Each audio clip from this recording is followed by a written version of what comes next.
Hello, and welcome to Freedom Through Astrology, where we're giving you the keys to having a better week. Welcome to the post migraine edition.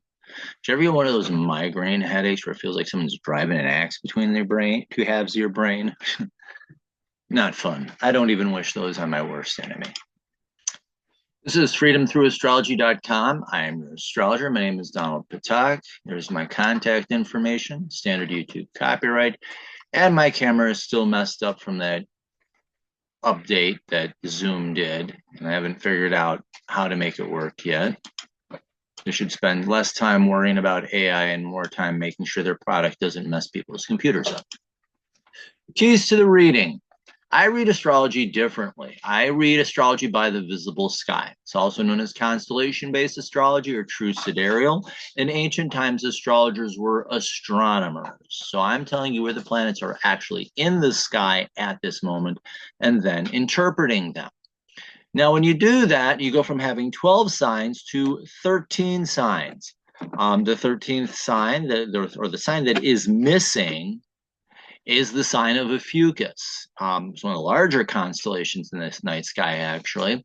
And it's his foot that's in the zodiac belt between Scorpio and Sagittarius. It's a symbol of a person holding a snake by the head and the tail. Snake in ancient times symbolized knowledge. So it's a person holding knowledge or using knowledge to heal themselves so they can heal others. That ties into the mythos.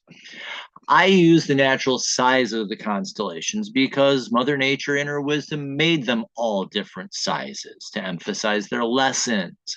For example, Virgo is just under 50 degrees. However, Scorpio and Libra, along with a few others, individually are less than 25 degrees apiece. So now all the constellations are different sizes. I respect that. And I use what are called astrological midpoints.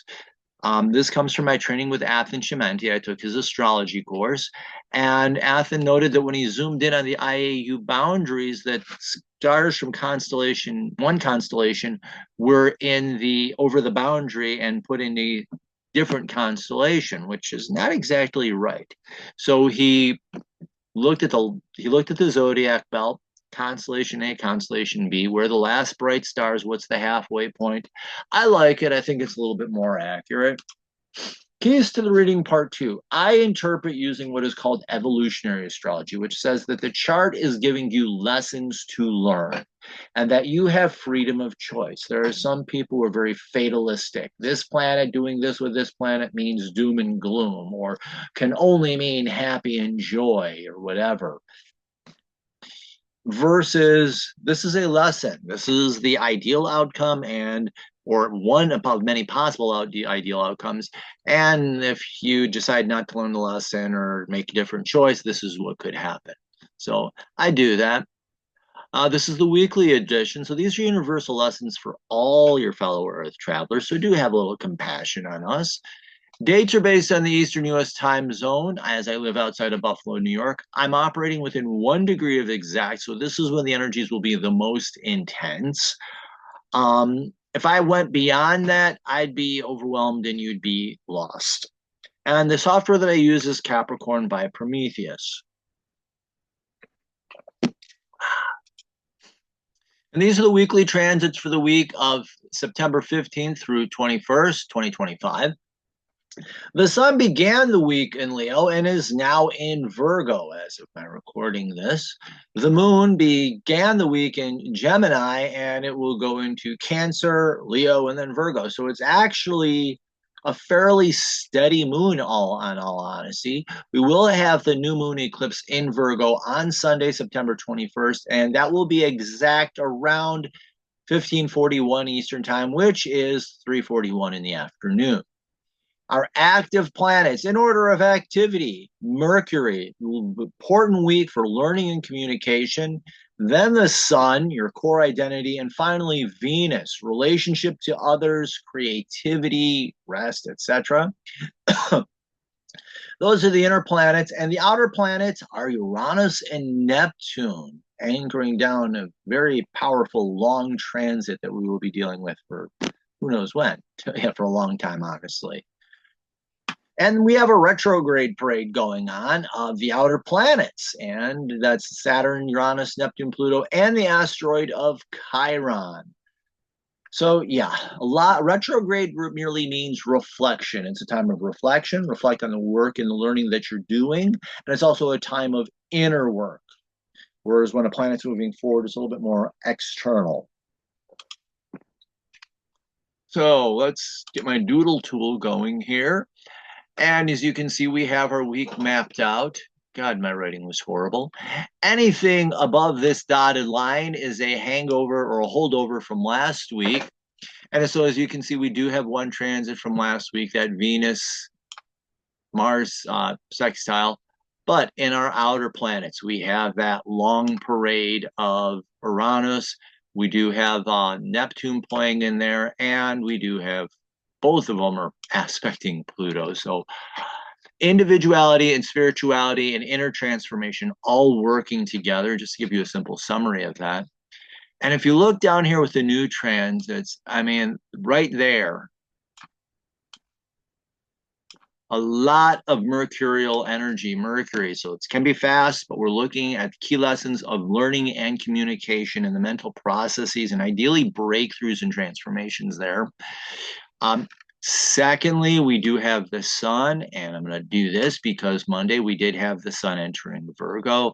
And finally, we do have, I'll draw the like this, Venus, finally, relationships. And again, the lessons of relationships. And as we're looking for the energy of the week, it's actually fairly steady throughout the week. However, starting Wednesday through Friday will be particularly intense, especially with that Mercury energy. Number one, I mean, you've got 1, 2, 3, 4 transits all hammered together, plus an additional thing I'll talk about. Plus, when you're looking up here on Thursday, we have the moon entering Leo, so learning self-expression. Yeah. So that'll be pretty intense. So expect the middle of the week to pick up. And on Sunday, we do have that new moon eclipse. So this is going to be interesting because it is the sun conjunct the moon. That's our obvious new moon. But it's a wide conjunction to the south node in Leo. So you have a new moon in Virgo being influenced by the south node in Leo. Sorry about that, Kit. Hold on. I do have a cat on my lap. Kit is on my lap trying to be comfortable. She likes being on me. So let me close this out, clean this up and close it out. Close that out. So there you go. That's your week, just kind of an overview. And like I said, you know, intense Wednesday, Thursday into Friday.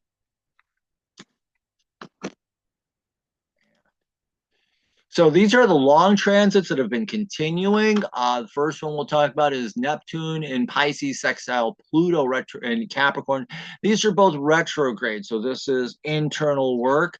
And a sextile is an excitement or an interest. So Neptune in Pisces, don't just do something, be there. Learn to be present. And also look at your spirituality. And if your spirituality does teach you something, you know, don't worry about the past or the future. Live in the now. I think that's the most important lesson in spirituality.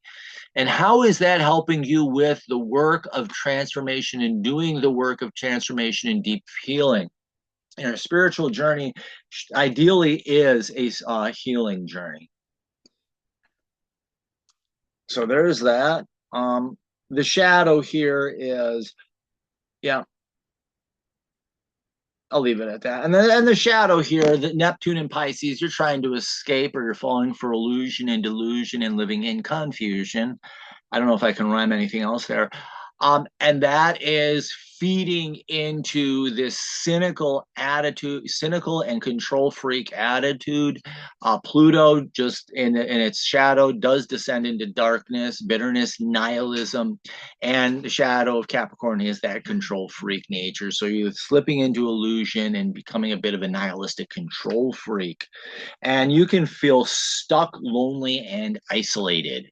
That started back in June, and we will get a break from this in early October. We have Uranus and Taurus sextiling Neptune in Pisces, and again, both of those are retrograde. So Uranus is your individuality and authenticity, and reflect on in Taurus. Are you finding the peace and strength that comes from being your authentic self? And how is that helping you in creating an interest in your spirituality and in learning your spiritual path? Yeah, I'm going to go with Neptune and Pisces being that, because I think that, being present is important, but I think also talking about your spiritual journey as well is very important. A lot of the stuff that I'm looking at in my own personal reading, you are a spiritual person having a physical experience. So I think the spiritual lessons do need to be addressed. And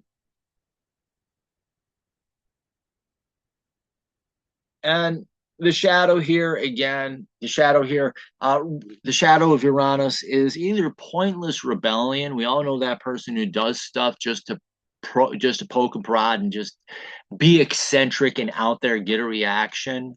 And the other shadow of Uranus is that sellout, that person who gives away their identity in order to fit in and be accepted. Both of those identities are fake. And that doesn't, instead of providing peace and stability, that's just the lazy way out. You're looking for the easy way out. Or the other thing with I look at Taurus is that proverbial bull in a china shop. And how is that feeding an illusion? And how is that feeding self-deception?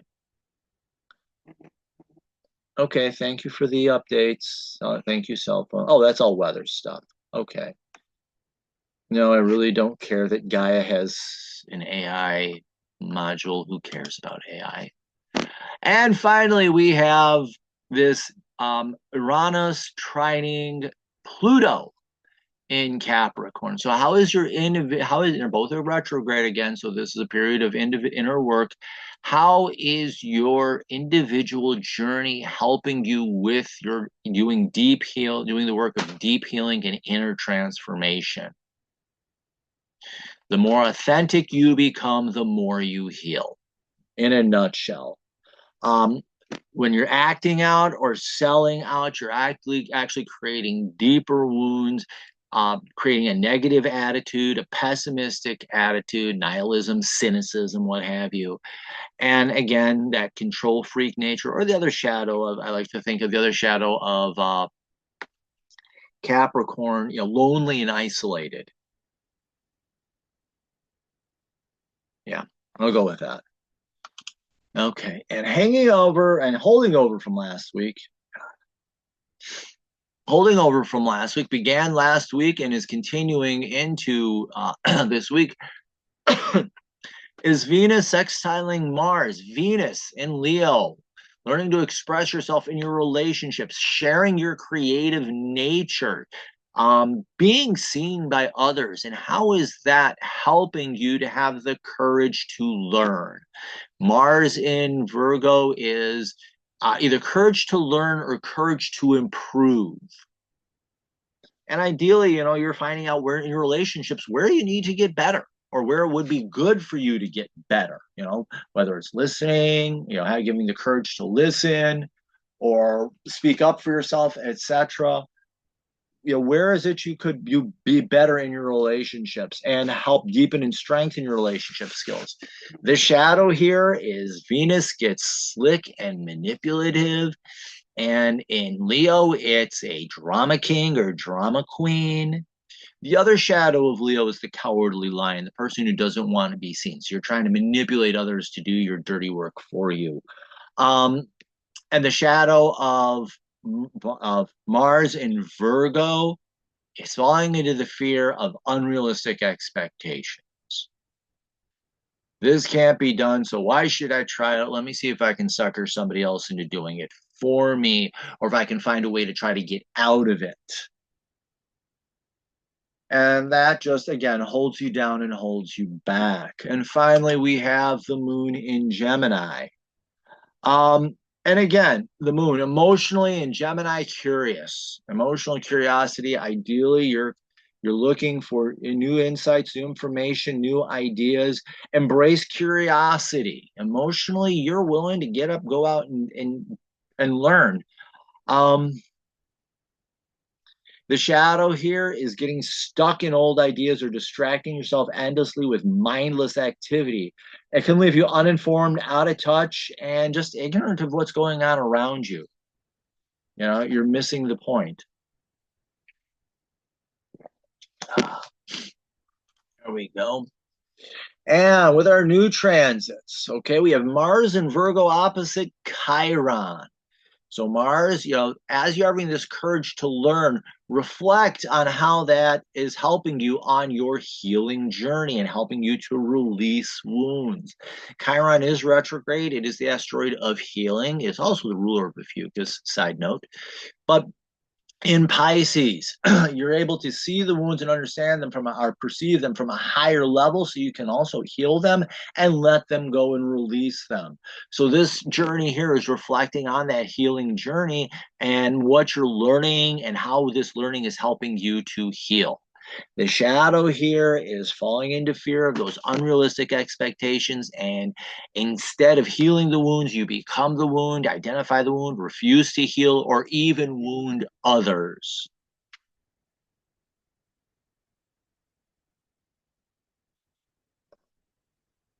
Um, I really should have put my phone on Do Not Disturb. So yeah, here we go. So there's that. Now the shadow, yeah, we had that shadow, that falling into fear of unrealistic expectations leads to deeper woundings. And to add to this, we have Venus in Leo trining Chiron. So relationships is how is sharing yourself in your relationships or sharing your creativity helping you to heal? And how is learning to heal improve your relationship skills and what you need to learn with that, helping you to heal. That's a bigger picture, kind of combining the two together. And again, and able to see what the wounds are and see them, heal them, release them.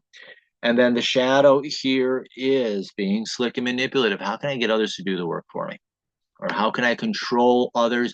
And how does that control or that manipulative nature lead to deeper wounding of yourself and others? And how is that inflicting the wounds on others and yourself?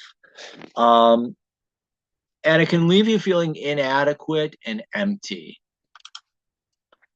Monday, we do have the sun entering Virgo. The sun is your core identity. Look to your natal sun sign for this. So, key one, part one, is understanding your natal sun sign. So, in my case, I'm a Taurus. I'm a Taurus sun. So now I'm looking at, okay, how do I become better at being a Taurus sun and then in whatever house it's in for you? So, but ideally here, you're learning to become a better version of your core identity and becoming more skilled, see where you can improve and listening to others, what they say about you, and seek out those who can help you so that you can learn and grow. Virgo is about becoming a better version of a better version or more skilled in whatever planet it is. So you're ideally becoming a better version of yourself. The shadow here, the sun can be that egocentric person that's over the top, everybody look at me, whatever, or it's the cowardly lion that doesn't want to be seen. Think of the dark star black hole that just kind of sucks the energy of everybody around you. And again, in Virgo, holding yourself up to unrealistic and unachievable standards, uh, you can lead to hesitancy, endless planning that leads to no action, and collapsing into a false ego. Well, I'm as good as I'm ever going to get, or I'm never going to get any better, so why bother trying? Tuesday, the moon enters into Cancer. Again, emotionally, a time of self-care and nurturing. Know when to take a break if you need to. Grab a little peace if you need to. Falling into emotional turmoil, the moon is your soul, it's your emotional self. So that's the ideal. So take a little break, coffee break when you need to. But the shadow here is that emotional turmoil. This in Cancer becomes whiny and defensive. The crab's got claws, not afraid to use them, or to pull back into the shell and try to hide away and not be seen and play the victim and just being emotionally defensive in many different ways that can happen. And here we have Wednesday. Wednesday is the Mercury parade, where Mercury just starts showing up everywhere because it can. And Mercury transits are relatively fast. So part one, we do have Mercury in Virgo opposite Saturn retrograde in Pisces. Now, Saturn retrograde, reflecting on your maturity and yourself, maturity. Hold on a second, brain.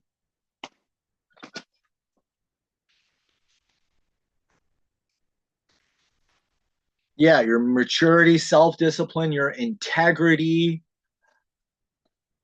Are you growing? And are you able to see that growth or perceive it from a higher level, understand the bigger picture? So in Mercury rules Virgo, by the way. So this is kind of emphasized here, very, very strong energy here. So as you're learning, these skills that are good for you to learn to improve yourself, how is this helping you to mature and grow? And so that's a time of reflection. I always like to say oppositions are about reflection and balance. With Saturn retrograde, I go with the reflection. The shadow here of Mercury in Virgo is endless talk and no walk, perpetual talking about what you're going to do, but never taking action. And it can also be mental defensiveness and talking about just all these unrealistic expectations. And that can result in this tug of war and feel you pulling yourself down and back. Saturn can get cynical. What else? Be a bit of a control freak. Despair, self-pity, and it's feelings of failure. And just getting caught in this illusion of failure rather than seeing yourself and how you're growing. All you see is the failure and things being impossible. And it's a bit of a power struggle and pulls you down, pulls you back into worry, pessimism, and feelings of despair. And Thursday, we add into that mixture Neptune in Pisces. So as you're becoming more skilled in seeing where you can improve, how is this helping you in your spiritual journey and reflecting on your spiritual growth? And learning those new skills can help you with that. And help you develop and grow in your spiritual areas. And how is spirituality also supporting you in that, I would say. The shadow here is that know-it-all with endless planning, endless talking, and no action. And that feeds the sense of illusion and delusion. I'm already at the top of the world, so why bother trying? Or that other shadow is I can't ever get any better. That self-defeatist attitude. I can't ever achieve perfection, so why bother trying? And that's, again, another illusion that you're creating, and that feeds you into that sense of failure and just giving up, falling into illusion, falling into escapism, denial, another problem. And also on Thursday, this gets really powerful, and I may do another if I'm up to it and my energy is okay and I'm mentally clear. We get this what's called a trine, a grand trine, because Mercury is going to be I'll explain this in peace. Mercury and Virgo will be trining Uranus in Taurus. So as you're learning to become a more skilled version of yourself and you're improving your skills, how is this helping you become more authentic and more real? And how is that helping you grow as an individual and becoming more skilled in that? And how is that helping you to learn more about your core self and your core interests? The shadow here is just that, like I said, that mental whirlwind of either I'm perfect or can't learn at all. And how is that feeding the false, that false self, that over the top eccentric or that sellout? I can't get any better, so I'm just going to give in and just do what others tell me. And the trine is an easy energy, so it's a support. So whatever you're doing with Mercury so is going to support that journey in Taurus. So if you're getting better with, you're learning at how you can improve. This is helping you become more authentic. However, if you're using it for self-sabotage, it's going to pull you down into somebody that you're not. Add on to this, Mercury in Virgo is trining Pluto in Capricorn. And you can see this, I have that triangle drawn in the middle here. Let me see if I can, how do I change color on this? No. No. I can't even remember how, here we go. Here's the colors. I'll do this. No, I don't want to do it in red. I'll just do it in red.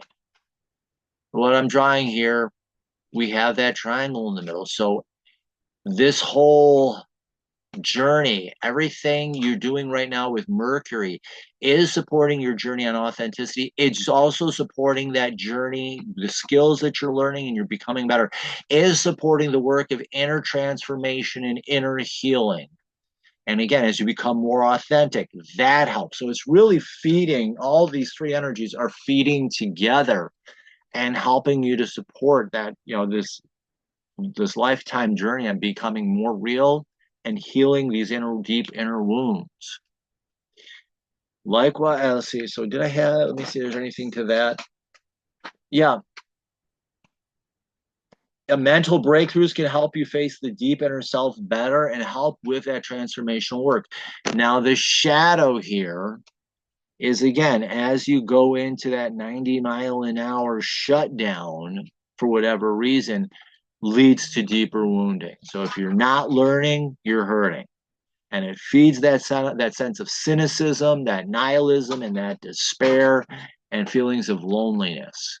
And again, that helps, that leads you to you becoming less authentic, and that leads to deeper wounding. And that's just in a nutshell. The other thing is these are all earth signs. So I like to think of earth, Capricorn, you know, yeah, wait a minute. Fire, earth, air, water, fire, earth, air, water, ether, fire, earth. Earth, stability. We have the three earth signs working together. So in a way, you're building a solid foundation for a building, if you like to think of it that way. So so if you're working through this, you're building stability in your life. Okay, I'll go with that. Close that out. And on top of that, I did mention the moon enters Leo. So your emotional self, your soul enters Leo. It wants to express what it's feeling and share that. It's also learning to stand up and be seen and appreciated. Leo likes to express itself. We all know that, but it's learning how to share yourself, learning how to read the audience, knowing what to say, when to say it, and how to say it. So, accept that desire, pay attention to opportunities, and know what to say, when, and how. That's the ideal. And other people will like that. But the shadow here is playing up the drama queen or drama king. And is that person who's over the top and everybody look at me now, or that person that doesn't want to be seen at all. We've all been in school, and you know that kid in the room who sits there and knows the right answer but never wants to share it because they're afraid they're going to be laughed at. So they've learned never to open their mouth. That's kind of what it is here. So it's playing up that false drama. You come across as fake, and it drives people away. Friday, we get a little bit of Venus energy here. So Venus, your relationships, your creativity. Venus is also having fun and rest and recreation, having fun. So looking at all that, and it's in Leo, so you're sharing it. You're learning to share it publicly and be seen. How is this in a square? Squares are strengthening. The challenge here is for you to be strengthened. It's a challenge that helps you build muscle and build strength. How is this helping you to become more authentic?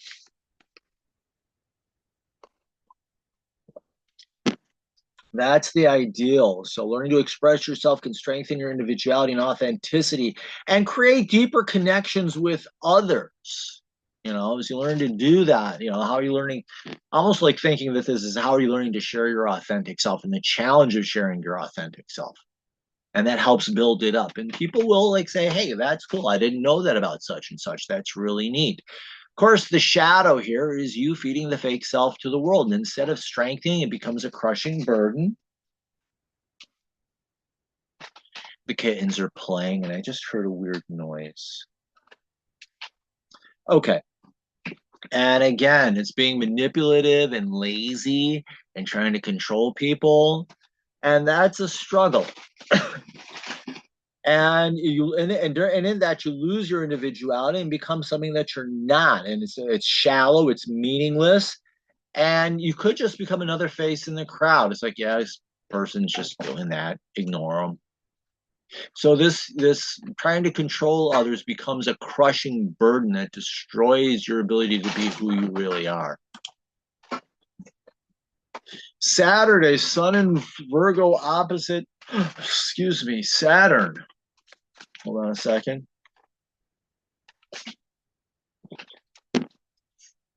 So again, as you becoming a better version of yourself, reflect, how is this helping you to become more mature and understand that journey from a higher perspective? How is this helping to help you create self-discipline, etc.? So do reflect on that. How's that doing that? And realizing more of who you are can help building your self-respect and your integrity. Very important right there. But the shadow here, falling into that false ego and pushing it and slipping into the lie of perfectionism and unrealistic expectations pulls you out of balance and can lead to any form of self-inflation or deflation. Either you think you're greater than you really are or less than you really are, and lead to feelings of despair, pessimism, and falling for an illusion as well. So you're feeding this unreal version of yourself, leads to issues of integrity, issues of your character, and it leads you falling down into a false image. And I feel the medication starting to wear off, and my sinus is kicking up. And on Sunday, the moon enters Virgo. So emotionally, you're up for the challenge of improvement and getting better and looking and saying, how can I get better? And this is going to be Virgo is the largest constellation in the sky, just under 50 degrees. So for the moon, it's almost 4 days of transit. For the sun, this is going to take us through September and well into October. I can't remember if it goes into November off the top of my head. Real Virgos or people with strong Virgo energy, that answer will drive them nuts because they like things being precise. That'll also drive Capricorns nuts too. But look at where emotionally, look at yourself where you can take responsibility for what you're feeling and how you can do that better and share and be able to express that better. And the shadow is slipping into worry and being too hard on yourself. And that emotionally holds you down and back, and that can affect everything you run into. We're getting into a Virgo parade here. Because we have the Sun, Mercury, and Mars all in Virgo. Venus is on its way too. Interesting. And we're going to have, like I said, the new moon eclipse. I should have zoomed in on this, but I'm just going to deal with it. This is interesting because the sun and the moon are in Virgo. Ideally, it's a journey of self-improvements and reflection. And you're saying, how can I get better? And this is a bit of a healing journey as well, because when I'm sitting down and I'm reading about the moon to me is the soul, and it's the healing journey of the soul in a way. And we have a wide, what we call orb to the south node, which is in Leo. So the south node in Leo is playing up all this drama about how you hold yourself down and back in life by not healing. So it is going to point out all the wounds and all the problems and all the difficulties. And focus, so my notes here do say focus on how you hold yourself down and back with unrealistic expectations and the pointless drama created by them. Take time to step back and evaluate where you really are and make plans to improve yourself. Um, During this eclipse, the sun will get blotted out. What is the sun? Your core identity. So you may feel a little disconnected from your core identity. And that's where the pointless drama can come in. Stand back, take a break. You'll be okay. The shadow here is when you hold yourself up to those unrealistic expectations and you play that out on the screen, on the world stage for everybody to see. Leads to pointless drama, comes across as childish and immature. Possible to fall into the drama of making endless plans and feeling driven by the mindless activity that leads you where? Nowhere fast. And that leads us to the end of the week. So once that is over, hold on a second, let me go back one. And that will be happening. That begins about 2:40, exact about 3:40, and ends just before 5 o'clock. This is PM Eastern time. So it is possible to see this in the United States. There are websites on NASA is a very good one on how to safely watch this eclipse. You do need the special glasses. There are also, and I have them, they're box viewers you can make out of a box, cutting holes using a white paper in the bottom of it, and using a pin, like kind of like a pinhole camera technique to watch it. Your back will be to the sun, you can see it. Where I am in Western New York, if at the best we'll see is a partial eclipse. Do check with the NASA site and space.com, etc. They'll tell you where you will see where and how you'll be able to see more of the eclipse. But if you do choose to watch it safely, watch it carefully. I like those passive viewers that you use with your back to the sun and it projects onto a screen. And on the 27th, there is a free sidereal astrology conference being held, and this is really interesting. So it's about sidereal astrology, but we have 13 sign sidereal astrology. Both Athen and Dr. Danny Inman will be talking about that. Gary O'Toole is a Vedic astrologer, and his readings are very interesting. I do like to watch his stuff. It gets some very interesting insights from the Vedic tradition. Very powerful, very interesting. I believe her name is Abigail Quinn. She will be also talking about, she's not on here, she should be. She'll be talking about Babylonian and Sumerian astrology as well. So we have a wide variety of styles and tendencies. It's a free conference. It'll be online via Zoom, starts 10, goes till 3. Register. There will be prizes and drawings for prizes and giveaways for readings or whatever else is being given out. So I imagine there'll be some bling and what have you. But there's that. Go to Sidereal International and register. Follow me on social media. I'm on Facebook, Instagram, and YouTube. These 3 companies are making buku bucks off of your data. Digital Soul Space is hosted on the Mighty Networks. You control your data and how it's used and who it's shared with. Right now, there's a free version of it. Starting in October, there'll be a paid version. So if you get on now, you have full access to the site. Starting in October, the free version will have limited access to the site, and there'll be a paid version which gets you total access. You can support it with donations as well, but you own and you control your data, which is I like about it. I do astrology. There are other astrologers, but we also have people who do crystals, tarot, various oracle decks.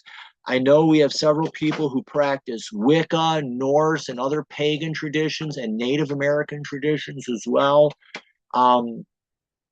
There's just, you name it, it's on there, and it's open. There's 4 moderators. It's a bully-free zone.